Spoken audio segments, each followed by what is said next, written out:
그때 마침 오늘 본문 말씀은 이 말씀으로 시작이 됩니다. 앞에 나오는 이야기와 오늘의 이야기가 연결되어 있음을 암시하는 그러한 말씀이겠습니다. 그땐 예수님께서 한창 무엇인가에 대하여 말씀하고 계셨던 때였습니다. 무슨 이야기를 하고 계셨을까요? 누가복음 12장 마지막 부분을 보면 예수님께서 사람들에게 시대를 분간할 줄 알아야 한다라는 말씀을 하고 계셨습니다.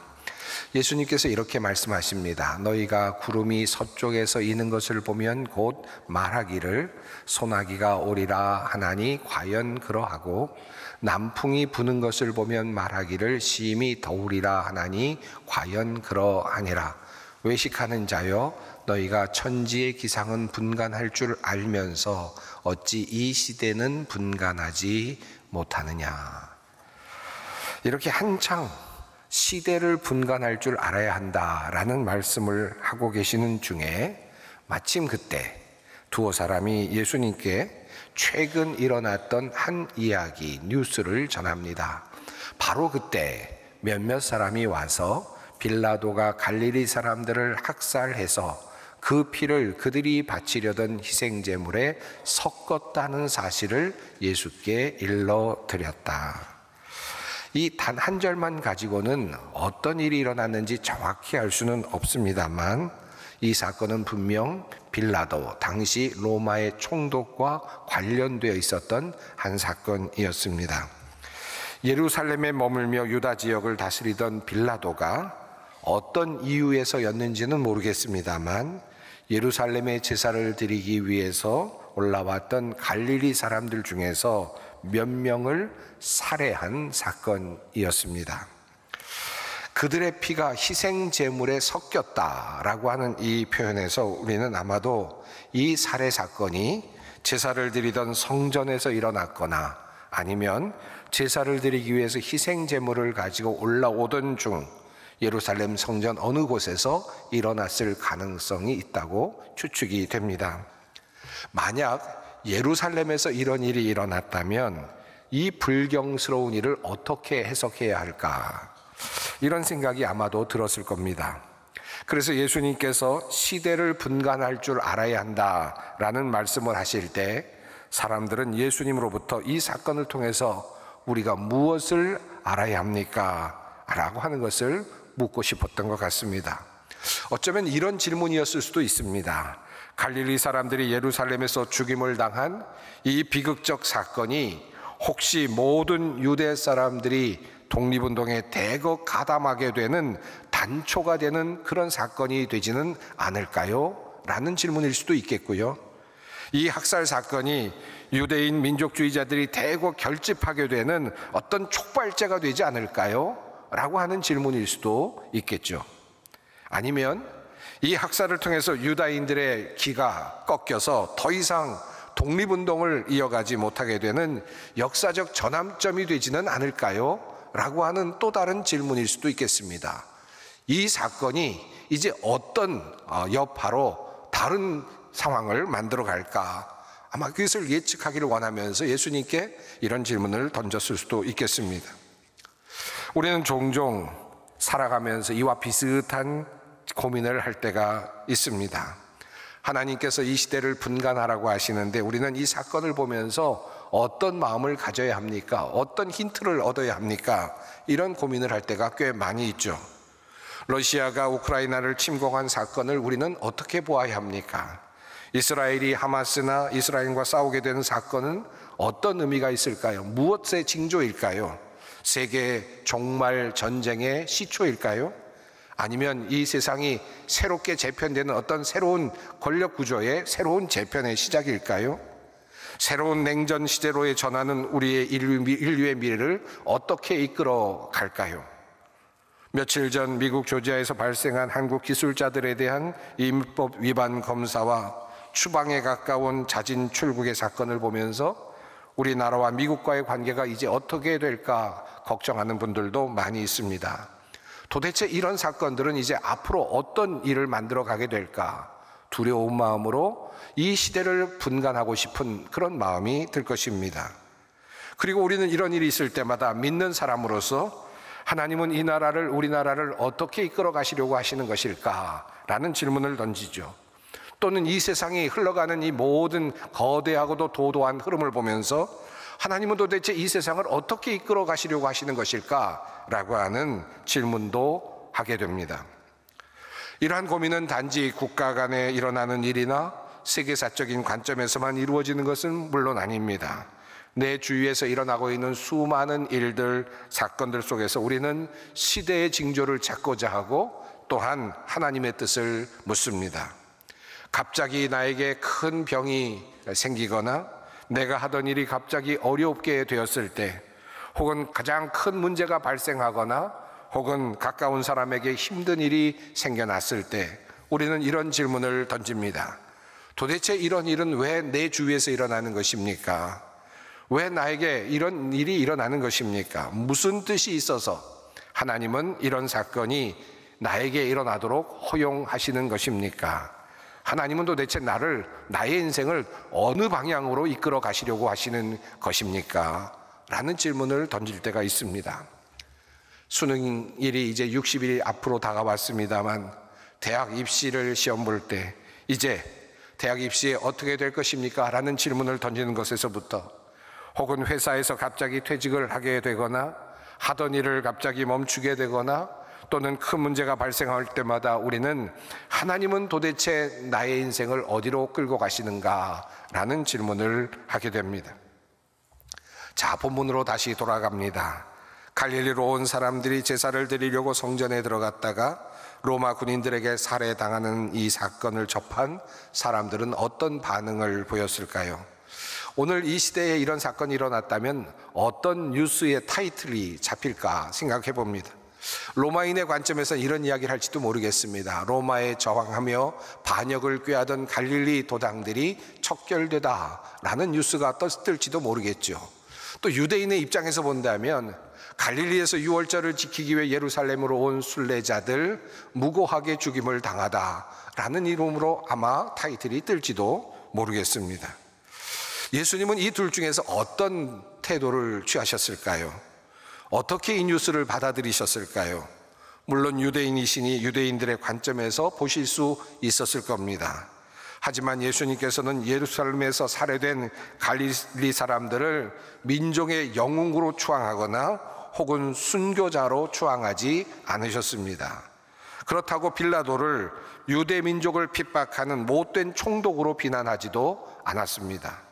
또 로마 군인들의 무자비한 그런 태도도 비난하지 않으셨습니다. 얼마든지 예수님께서도 정치적인 입장이 있으셨겠죠. 하지만 예수님은 그런 시각으로 그 사건을 보고자 하지 않으셨습니다. 그렇다고 이 사건을 희생당한 사람들의 책임으로, 그들의 죄로 돌리지도 않으셨습니다. 주님은 이렇게 말씀을 하십니다. 너희는 이 갈릴리 사람들이 이같이 해 받음으로 다른 모든 갈릴리 사람보다 죄가 더 있는 줄 아느냐? 너희에게 이르노니 아니라. 자, 그리고 나서 예수님께서는 최근 일어난 또 다른 한 사건을 말씀하셨습니다. 아마도 이것도 당시 사람들에게는 큰 뉴스거리였을 것 같습니다. 바로 실로암 연못가에 있었던 망대가 그만 갑자기 무너지는 사고가 있었고, 그것 때문에 그 곁에 있었던 18명의 사람들이 사망하게 되었던 사건이었습니다. 그야말로 사고였습니다. 주님은 이 말씀을 하시면서 역시 죄의 문제 여부를 다루십니다. 또 실로암에서 망대가 무너져 치워 죽은 18사람이 예루살렘에 간 모든 다른 사람보다 죄가 더 있는 줄 아느냐? 너희에게 이르노니 아니라. 자, 이 말씀을 오늘 우리들의 삶에 적용하면 어떤 말씀이 될까요? 우크라이나 전쟁에서 전사한 사람들이 그들의 죄 때문에 죽었다고 생각하느냐? 아니라. 이스라엘과 하마스, 이란과의 전쟁 중에 죽게 된 사람들이 그들이 무엇인가를 잘못했기 때문에 죽었다고 생각하느냐?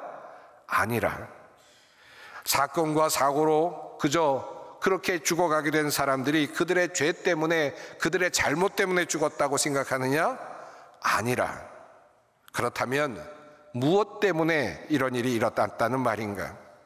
죄 없는 사람이 죽어나가고 저 망대에 구경하러 올라갔다가 하필 그곳에 있었다는 그 이유만으로 죽어야 했던 18명의 사람들은 도대체 무슨 이유로 죽었다는 말인가?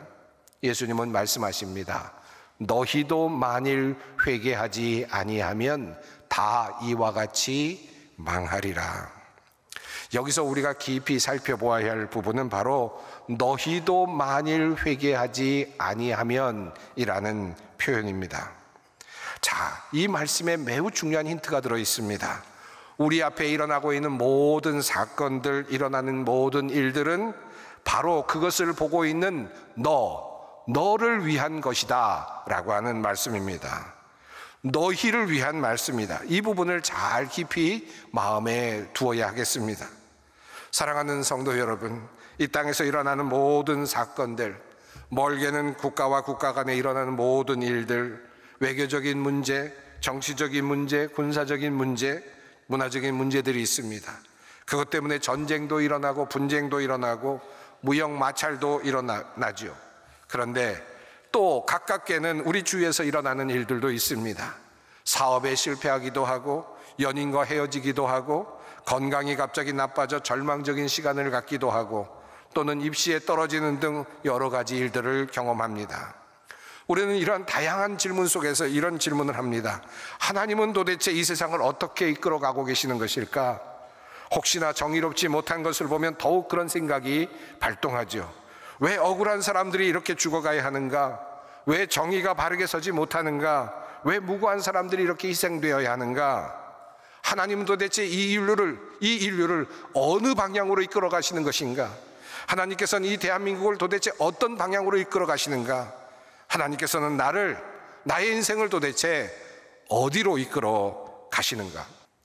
우리는 우리 앞에서 하나님께서 나타내고 계시는 많은 시그널들을 보아야 합니다. 그것을 볼 수 있어야 합니다. 예수님께서 말씀하십니다. 실로암에서 망대가 무너져 치워 죽은 18사람이 예루살렘에 거한 다른 모든 사람보다 죄가 더 있는 줄 아느냐? 너희에게 이르노니 아니라. 너희도 만일 회개하지 아니하면 다 이와 같이 망하리라. 나를 망하지 않게 하시기 위해서 보내주시는 하나님의 신호, 나를 회개케 하시기 위해서 보내주시는, 그래서 나로 하여금 구원을 얻게 하시기 위해서 하나님께서 나에게 보내주시는 바로 그 시그널이 우리 앞에서 일어나고 있는 모든 사건들이라는 말씀입니다. 그러므로 우리에게 일어나는 모든 일은 누군가 다른 사람을 향한 메시지가 아니라, 어떤 사람을 향하여 주시는 어떤 특별한 메시지가 아니라, 누군가 죄가 더 커서 그런 일을 당한 것이 아니라 바로 나에게 주시는 하나님의 메시지입니다. 하나님은 과연 이 세상을 이제 어떻게 이끌어 가실까요? 미국의 패권일까요? 중국의 성장일까요? 아니면 대한민국의 1등 국가 진입일까요? 세상의 종말일까요? 아니요, 이것은 그다지 중요하지 않습니다. 세계 3차 대전일까요? 신냉전 시대일까요? 주식의 폭락일까요? 아니요, 이것도 그다지 중요하지 않습니다. 그런 것들은 일어날 수도 있고 일어나지 않을 수도 있겠죠. 그러나 분명한 것이 하나 있습니다. 하나님은 온 이 세상을 이 방향으로 이끌고 계십니다. 그 방향성은 바로 온 인류를 구원하시기를 원하시는 방향으로, 모든 인류가 망하지 않게 되는 방향으로, 모든 인류가 영생이라고 하는 하나님의 축복 가운데 들어가시기를 원하시는 방향으로 이 세계를 지금도 이끌어 가고 계시는 것입니다. 그렇다면 우리들의 인생은 하나님께서 어떻게 이끌어 가십니까? 대학 입시에 합격일까요? 선거에서 승리하는 것일까요? 좋은 회사에 취직하는 것일까요? 건강하게 오래 사는 것일까요? 아니요. 이렇게 일어날 수도 있죠. 그것이 일어날 수도 있고 그리고 또 아닐 수도 있습니다. 그러나 분명한 것이 있습니다. 하나님은 나의 인생 통틀어서 하나님을 알게 되는 길로, 하나님을 통해서 내가 영생을 얻게 되고 그리고 구원의 길에 들어설 수 있는 길로 우리를 인도하시는 것입니다. 때로는 병을 주시기도 하시지요. 때로는 실패를 경험하시기도 합니다. 불의한 일을 당하게도 하십니다. 때로는 성공도 경험케 하십니다. 승리도 경험케 하십니다. 그렇게 하시면서 하나님께서는 나를 어디로 이끌어 가십니까? 그 종착역은 어디입니까? 나의 구원, 영원한 생명, 하나님 나라의 시민, 바로 구원받은 백성. 하나님께서는 우리를 그 길로 인도하고 계십니다. 나를 망하지 않게 하시려고 하시는 하나님, 회개하게 하셔서 하나님의 구원의 길에 들어서게 하시는 하나님, 바로 그 하나님이 우리가 믿는 하나님입니다. 우리는 이 세상을 살아가면서 여러 가지 의문을 품습니다. 특별히 이 세상의 고통과 불행을 보면서 질문합니다. 왜 의로운 사람이 고통을 받고 그리고 악한 사람이 도리어 잘 되는가? 이런 것을 보니 하나님이 없는 것 같다. 또다시 불신앙으로 떨어지곤 합니다. 그러나 이 질문은 우리가 다시 바꿔야 할 질문입니다. 우리는 이미 하나님에 대한 믿음을 가지고 이 자리까지 오지 않았습니까? 하나님이 계시다고 하는 믿음을 가지고 여기까지 오지 않았습니까? 그렇다면 우리 앞에 놓여져 있는 여러 가지 우리가 풀 수 없는 문제들 앞에서 또 다른 하나님의 뜻을 물어야 하지 않겠습니까? 어려움이 닥칠 때마다 하나님은 없는 것 같아, 하나님은 안 계시는 것 같아, 하나님은 나를 사랑하지 않는 것 같아, 또다시 떨어지고 또다시 0점으로 떨어진다면 우리의 신앙은 자라지 않을 것입니다. 하나님은 살아계신다, 하나님은 여전히 존재하신다, 그런데 나는 그것을 믿는다, 그런데 여기 일어난 일들은 그렇다면 무슨 뜻일까? 이것을 묻는 거죠. 이 사건을 통해서 하나님께서는 나에게 무엇을 말씀하고 계시는가? 이것을 알아차리는 것입니다. 나와는 전혀 관계없는 일일 수도 있습니다. 그렇게 보이는 일일 수도 있습니다. 실로암 망대가 무너져서 18명이 죽었다고 하는 사건이 그들에게, 그 이야기를 듣는 사람들에게 크게 와닿지 않을 만한 사건일 수도 있죠. 그러나 주님은 말씀하십니다. 바로 이 사건은 너희로 하여금 회개하게 하려시는 하나님의 마음이 담겨 있다. 이것이 주님의 뜻입니다. 어느 신학자는 이런 말씀을 했습니다. 한 손에 성경을 들고 그리고 한 손에 신문을 들고 기도하라. 저는 이 말씀이 매우 중요한 말씀이라고 생각합니다. 우리는 하나님의 뜻을 성경을 통해서 배웁니다. 하나님의 말씀, 하나님의 언약, 하나님의 약속이 성경 안에 가득 들어 있습니다. 우리는 성경을 들고 기도할 수 있습니다. 하나님의 뜻을 구할 수 있습니다. 그러나 한 가지 하나님께서 또 우리에게 주신 선물이 있습니다. 그것은 바로 이 세계의 역사입니다. 이 세상의 역사적 흐름입니다. 시대의 흐름입니다. 이 세상에서 일어나고 있는 수많은 사건들, 그리고 역사적 사건들, 내 안에서 일어나고 있는 수많은 일들입니다. 이 안에 하나님의 계시가 들어 있습니다. 이 모든 사건들 속에서 하나님께서 우리에게 말씀하시고자 하시는 하나님의 뜻은 무엇일까요? 그것은 바로 하나님께서는 나를 회개케 하시고 그리고 나를 돌아오게 하시고 하나님의 사람이 되게 하시는 것입니다. 다른 사람들을 향한 신호가 아닙니다. 나에게 주시는 신호, 나에게 주시는 메시지입니다. 그것을 알아차리는 능력이 바로 시대를 분간할 줄 아는 능력입니다. 사랑하는 성도 여러분, 여러 가지 사건들이 일어날 때마다 우리는 이렇게 다시 물어야 하겠습니다. 이 사건은, 이 일은 나에게 무엇을 말씀하시는가? 하나님은 나에게 이 사건을 통해서 무엇을 회개하라고 말씀하시는가? 하나님께서는 이 사건을 통해서 나로 하여금 어떤 자리로 돌아오라고 말씀하시는 것일까? 사랑하는 사람들 죽음, 또는 주변에 일어나고 있는 억울한 일들, 이런 일들을 보면서 우리는 하나님의 음성을 들을 수 있었으면 좋겠습니다. 선한 사람이 병에 걸려 죽게 되었습니다. 그러면 우리는 이런 질문을 먼저 던지죠. 왜 하나님은 이런 선한 사람을 데려가시는가? 무슨 뜻일까? 그리고 하나님은 계시는가? 하나님은 정말 선하신 분이신가? 물론 이런 질문이 우리 앞에 떠올 수는 있습니다. 그러나 우리가 하나님을 믿는다면, 하나님이 전능하신 분이라는 것을 믿는다면 이것은 덮어두십시다. 이것은 우리가 말할 것이 안 됩니다. 우리는 전능하지 못하기 때문에 알아차릴 수 없죠. 그것은 우리가 그냥 내어놓읍시다. 그리고 우리는 이 질문을 던져야 합니다. 이 사건을 통해서 하나님은 나에게 무엇을 말씀하시는가? 선한 사람이 병에 걸려 죽게 되는 것을 보면서 저렇게 선한 사람도 이렇게 생명이 거두어지고 죽어가는데 나같이 악한 사람도 하나님께서 생명을 주시고 생명을 연장시켜 주시고 기다려 주시는 이유는 무엇일까 생각할 수 있지 않겠습니까? 회개할 수 있지 않겠습니까? 그리고 하나님께 나아갈 수 있지 않겠습니까? 나의 선함이나 나의 어떤 인격도 죽음이라는 세력에서 나를 구해줄 수 없다는 사실을 깨닫게 되고 하나님께 나아갈 수 있지 않겠습니까? 이것이 바로 하나님께서 사건을 통하여 우리에게 주시는 메시지입니다. 하나님께서 나에게 주시는 이 메시지를 계시로 받아드는 것입니다. 그럴 때 우리는 이 모든 사건을 하나님의 계시적 사건으로 받아들입니다. 사건을 만날 때마다 우리가 질문해야 할 것은 분명합니다. 하나님은 이 일을 통해 내가 무엇을 회개하기를 원하실까? 내가 어떤 모습으로 살기를 원하실까? 늘 그 질문을 던졌으면 좋겠습니다. 뉴스를 보면서 하나님, 이 사건을 통해서 내가 회개해야 될 것이 뭘까요? 내 앞에서 일어나는 사건들을 보면서 하나님, 이 사건을 보면서 내가 다시 회개해야 될 것이 있다면 무엇일까요? 나를 돌이켜야 될 것이 있다면 무엇일까요? 우리가 이 사건 속에서 그 메시지를 또 보고 본다면 너무나도 많은 메시지가 하나님께로부터 나에게 오고 있다는 사실을 우리는 알게 될 것입니다. 그리고 하나님은 결코 나를 버리지 않으셨다는 사실도 알게 될 것입니다.